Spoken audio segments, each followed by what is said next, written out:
Bonjour à tous, j'espère que vous allez bien. Je viens de réaliser que j'ai gardé mes nez et que j'ai pas mis lentilles, mais c'est pas grave. Aujourd'hui, je vous retrouve pour me maquiller avec le maquillage le moins cher de ma collection. Sachez qu'on tourne aux alentours de 3 marques. Shiglam, MUA Makeup Academy, Primark, Essence. Kiko, j'ai un produit Kiko. Alors, comment est-ce que... Je sais pas. Bon, on va commencer sans plus tarder, n'est-ce pas? J'ai l'impression que je ne sais plus faire de vidéos, ça fait un mois que j'ai pas filmé. Bref, c'est parti, on va commencer. Je pense que je vais pas zoomer. Je me pose ces questions aujourd'hui, c'est dingue. Alors sachez que du coup j'ai pas mis de lentilles, donc je ne vois pas. J'ai mon petit miroir quand même, histoire de voir un peu mieux que pas. Mais on part sur une vision approximative, voilà.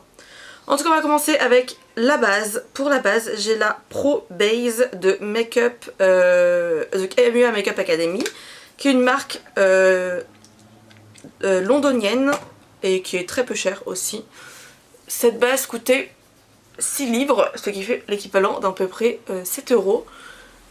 Quand on regarde le truc de Google qui transcrit, qui modifie, qui met les euros en livres, enfin les livres en euros du coup. C'était compliqué cette phrase. Mais c'est une base que j'aime bien, donc je suis plutôt contente de l'avoir. Oui, en vrai, ça me dérange pas, genre je l'aime bien, elle est quand même bien entamée comme vous pouvez le constater. Elle, je l'aime bien, donc on la garde. Enfin, après je pense pas que je vais jeter des produits non plus, mais écoutez, voilà. Pour le fond de teint, je secoue un peu. Nous sommes toujours sur MUA Makeup Academy, sur quasiment tout le teint d'ailleurs si je dis pas de bêtises. Presque. Pas du tout en fait. Du coup, c'est pareil, il coûtait 6 livres, donc environ 7 €. Il est un tout petit peu trop foncé pour moi, mais c'est... Enfin, il fait partie des fonds de teint que je préfère en termes de rendu sur ma peau. Voilà. Donc je suis vraiment carrément contente d'avoir eu ce fond de teint là. C'est vraiment le fond de teint que je mets le plus souvent. Je pense que d'ailleurs je le rachèterai quand il sera vide. Je l'avais acheté sur vente privée, non sur beauté privée. Ça arrive au même, non? C'est pas vrai, c'était vente privée. C'est pas très hygiénique par contre, l'applicateur comme ça. On n'est pas obligé de le faire comme ça, mais j'utilise que sur moi celui-ci, donc je m'en fiche. Je vais aller prendre un truc pour attacher mes cheveux parce que ça je l'ai pas fait d'abord. Petit serre-tête Rick et Morty que je trouve vraiment très pratique pour les cheveux pour le coup. Hop là! Et du coup ce fond de teint, comme j'ai déjà utilisé plusieurs fois en vidéo, il fait vraiment partie, je pense même de mes favoris produits, honnêtement. D'ailleurs dis-moi si ça vous intéresse une vidéo des favoris du coup. Mais il est vraiment pas cher et il est très bien. Et j'ai l'habitude d'en mettre un peu 3 tonnes de ce fond de teint là, j'avoue. Là j'ai été légèrement là, dis donc, qu'est-ce qui m'arrive? D'ailleurs j'espère que le maquillage sera beau parce que je sors après. Donc j'aimerais bien ne pas avoir à me démaquiller pour me remaquiller. Parce qu'à tout moment j'aurai la flemme déjà de me remaquiller, on va pas se mentir. On peut passer à l'anti-cerne. Pour l'anti-cerne, j'ai celui-ci de chez Essence. Alors je crois qu'il est trop clair pour moi. En tout cas il est beaucoup plus clair que le fond de teint, ça c'est une certitude. C'est le Camouflage Plus, peut-être en français on peut le dire aussi. Et je crois qu'il était à 3,50 €, quelque chose comme ça quand j'ai regardé. Il a une odeur très forte de parfum. Il est beaucoup trop rosé et beaucoup trop clair et carrément transparent d'après ce que je peux voir tout de suite. Je vais peut-être le laisser sécher un petit peu, on va voir si en le laissant sécher ça a fait un truc. En tout cas je l'avais pas réutilisé depuis un moment donc je pense que je l'aimais pas trop. Voilà. Mais oui, donc du coup je pense que je vais quand même le laisser sécher un petit peu. Je vais faire le bronzer en attendant qu'il sèche, qu'il pose un petit peu. Je sais pas s'il va sécher ou pas, donc je sais pas s'il va prendre en couvrance, mais en tout cas je sais qu'il est pas du tout couvrant, là ça se voit déjà. Parce que vous voyez à quel point il est transparent. J'en ai mis 4 tonnes, et bref. Pour le bronzer nous avons aussi du MUA Makeup Academy. C'est le Bronzed. Et je l'ai utilisé qu'une seule fois quand j'ai fait le crash test de la marque, je pense. Ma vraie question c'est du coup est-ce que je l'applique au pinceau ou est-ce que je l'applique à l'éponge. Mon pinceau favori pour les produits crème c'est vraiment celui-ci là, de chez Shiglam en pâte de petit chat. Je l'aime beaucoup. Il est vraiment très... Oh là là, il a l'air hyper pigmenté. Attendez parce que ça fait longtemps que j'ai pas utilisé. À tout moment je me retrouve avec une grosse trace. Bon, je vais le poser comme ça et je vais venir estomper à l'éponge parce que là, je pense que c'est même plus une décision de ma part. Ok, bon, je vais d'abord venir estomper du coup le concealer.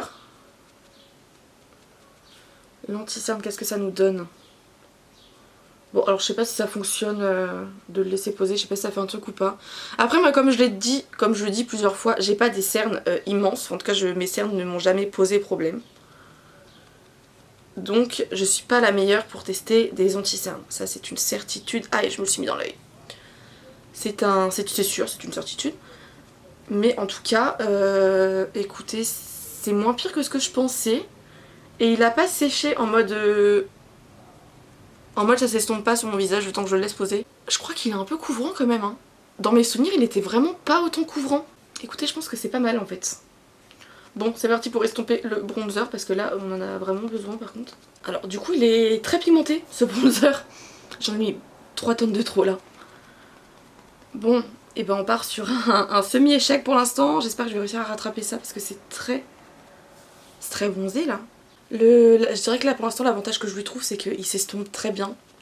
Je prends un côté propre de mon éponge et j'essaye vraiment d'estomper au maximum pour rattraper le dégât que c'est. Je crois qu'en faisant ça, en appuyant beaucoup, ça ramasse un peu de produit. Bon après en vrai c'est pas cata. C'est un peu cata quand même. Bon le bronzer est quand même validé pour le coup parce qu'il est très pigmenté. La couleur est belle, j'aime bien la couleur par contre, ça c'est vrai, je trouve que pour l'été il peut être vraiment pas mal. Par contre j'en ai mis trop.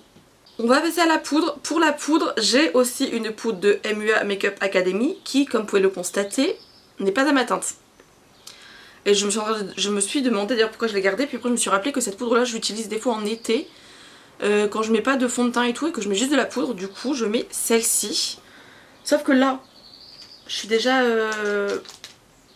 pas très claire quoi.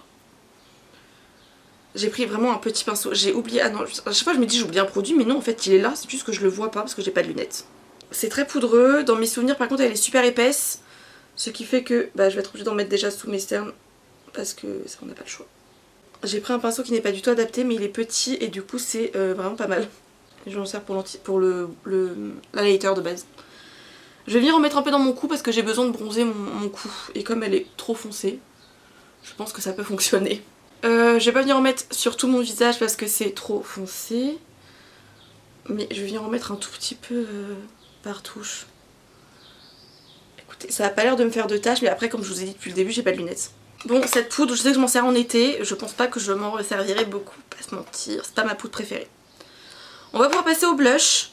Pour le blush, nous avons un petit blush de chez Essence. C'est The Blush, tout simplement. C'est un vieux rose comme ça que j'aime beaucoup. J'aime beaucoup la couleur. Enfin, je l'aime beaucoup, mais je crois que je ne l'ai pas utilisé non plus depuis que j'ai fait le crash test Essence. Ah si, j'avais utilisé sur un modèle. Enfin, sur une de mes clientes un jour. Il est vraiment très beau ce blush en vrai. J'aime beaucoup. Je vais me mettre le pinceau dans l'œil. On va pouvoir passer à un produit que je suis pas convaincue. C'est du coup l'highlighter. Pour l'highlighter, nous avons le Chromazone de chez Shiglam. C'est la teinte lucide. Pour le coup, c'est pas que je suis pas convaincue parce que je l'aime pas. C'est parce qu'il a des reflets. Alors, je sais plus quelle couleur celui-là. Un peu violet, je crois. Est-ce qu'on verra? Je pense qu'on verra rien du tout. Mais du coup, je sais que ça ne va pas aller avec le maquillage que j'ai en fait. C'est surtout ça. Mais écoutez, c'est le jeu. C'est le jeu. Ça me fait pas mal de reflets dorés. Moi ça me dérange pas plus que ça en fait. Je crois qu'on voit un petit peu les reflets mais... Ah, ça fait quand même très froid en fait. Par rapport au reste de mon teint qui est très chaud. Parce que un petit peu trop foncé, on va pas se mentir. Et je crois que j'arrive pas à m'en servir. Enfin c'est sûr, je dis je crois en mode je suis pas sûre de ce que je fais de ma vie. Mais j'arrive pas à m'en servir parce que justement il est très très froid. Et que c'est vrai qu'avant je mettais beaucoup d'highlighter très pétant. Beaucoup moins maintenant. Voilà. Mais... j'aime bien. En vrai mon teint me déplaît pas hein, comme ça. On va fixer tout ça avec ce fixateur de chez Primark qui coûtait pas cher mais j'ai plus le prix parce que c'est plus marqué dessus. Mais je sais que ça va être le moins cher que j'ai parce que j'ai des Primark. Bref, c'est le moins cher. On passe à la partie qui me fait très peur. Et vous allez très vite comprendre pourquoi. Pour les sourcils, en fait il faut savoir que déjà j'ai très peu de produits à sourcils dans mon rangement maquillage. Enfin dans mes produits à sourcils à moi qui ne sont pas mes produits pro, dans mon kit pro. Et j'ai retrouvé cette antiquité qui est du coup la moins chère parce qu'elle coûte 10 €. Et que l'autre produit à sourcils que j'ai c'est un feutre de NYX parce que c'est ce que j'utilise tout le temps. Ça pue. Ça pue extrêmement fort, je pense que c'est périmé. Mais c'est le jeu. Honnêtement je pense que je vais la jeter juste après. Mais j'ai quand même envie de la retester parce que je suis très curieuse de savoir, de retrouver mes sourcils de 2010. Non peut-être pas 2010, j'avais 10 ans, faut peut-être pas abuser. Je pense peut-être 2016. Oh, j'ai cette poudre depuis 10 ans pratiquement. On est depuis... Oh Seigneur, ça me dégoûte. Bon, on va pas chipoter plus longtemps. Petit pot, je vais mettre du... Allez, on va mettre 3 gouttes parce que le truc il a vieilli depuis. 3 gouttes. Oh ben super, mon pinceau vient de se casser, c'est pas grave. Faut que je le recolle. En plus j'aime bien ce pinceau. Petit pinceau biseauté comme ça. Et... Oh là là, avec le Duraline de chez Inglot. Qui est très bien pour les pommades. Je vais venir en mettre sur ma main, c'est ce que je faisais tout le temps aussi à l'époque, comme ça. Et là,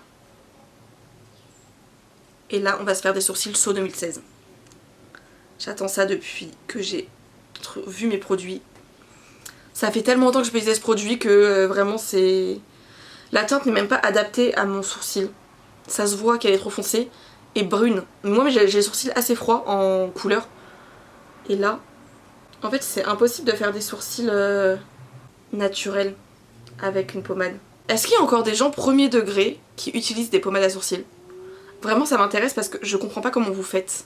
C'est un mystère pour moi. Et bien il y a 2 couleurs différentes dans mon sourcil là, c'est une dinguerie.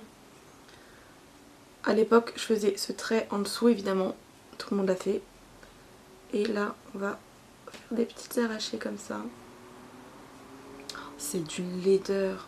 Oh là là là là, il me faut un truc pour brosser mes sourcils d'urgence. Je vais juste essayer de les placer avant que ça sèche parce que ce produit sèche évidemment et du coup ça les fige. Et du coup il est encore en vente hein. La pommade est encore en vente, je sais pas si des gens l'achètent. En tout cas la mienne pue. Je pense que je serais curieuse d'aller dans un Kiko, sentir les pommades à sourcils et voir si elles puent vraiment. Ou si... Oh non mais... Vous voyez la teinte? Ah non je m'en remets pas, je vous jure je m'en remets pas. Bon je fais le deuxième. Vous vous rappelez tout à l'heure quand je vous ai dit j'espère le maquillage sera beau parce que je sors après. Je me démaquille mais 1000 fois, à l'eau de javel même. Et je pense premier degré que je faisais réellement mes sourcils comme ça en 2016 et que je pensais que c'était ma teinte. C'est ignoble. Je m'en remets pas, je vous jure je m'en remets pas. Bon, ok on continue. On passe aux yeux. Base, essence, c'est la moins chère de ma collection, 100% sûre parce que l'autre c'est la P. Louise. Donc de toute façon on n'a pas beaucoup d'hésitation là. Elle est colorée mais je crois qu'elle est quand même assez transparente hein, cette base là, si je dis pas de bêtises. On va essayer de faire un truc assez beau sur les sourcils, non bah non ça c'est impossible.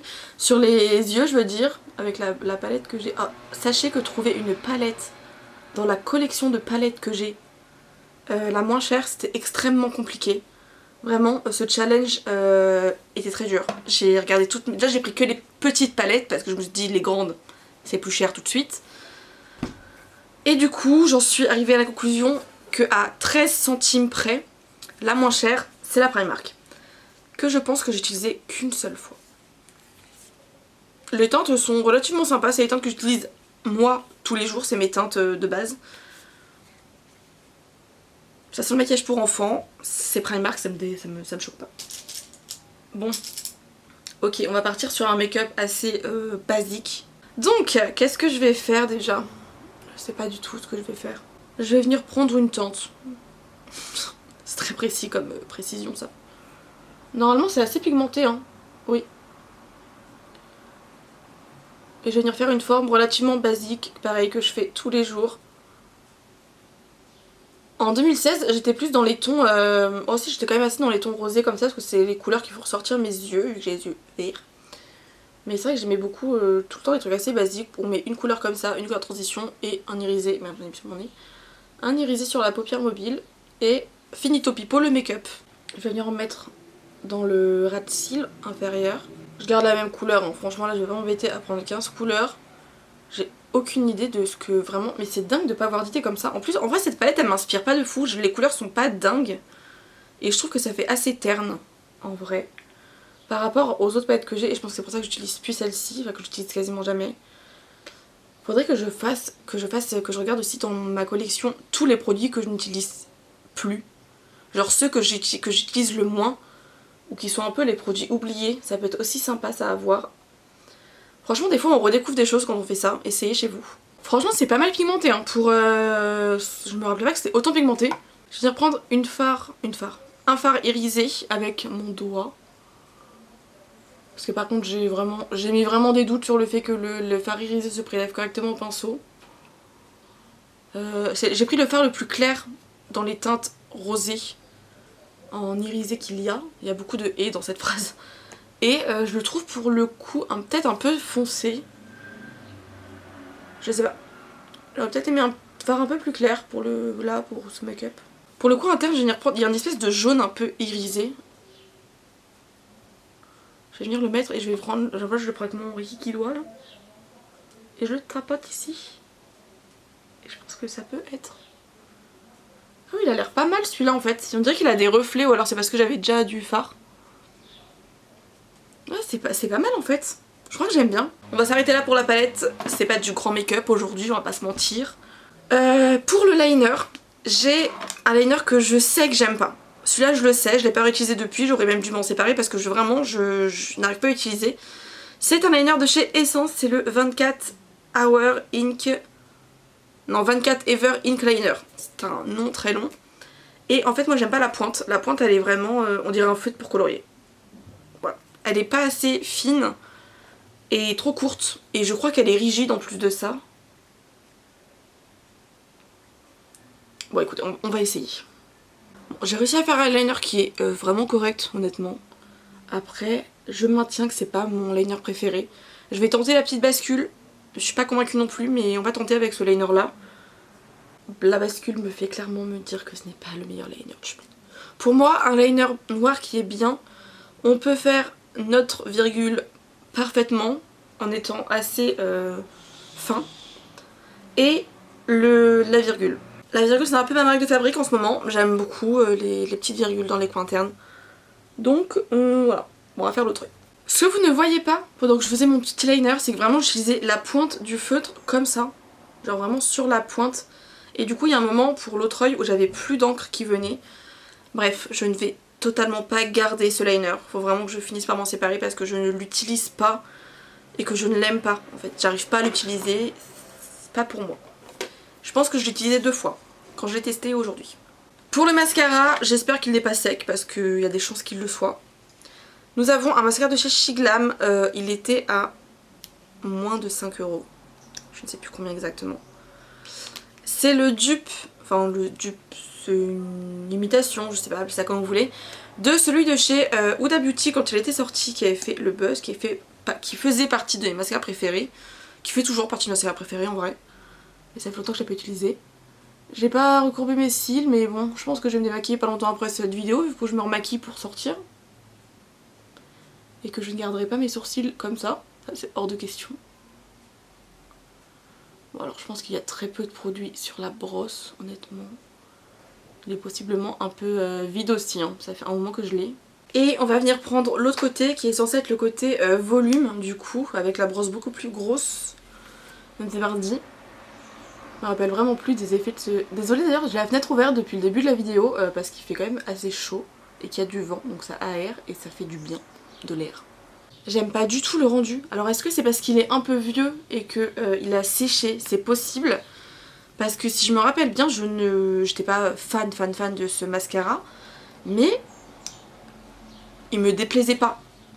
Là, j'ai vraiment l'impression d'avoir un rendu très bouloche, si vous voyez ce que je veux dire. Et pour terminer ce petit make-up on flic avec des produits peu chers, on va passer aux lèvres.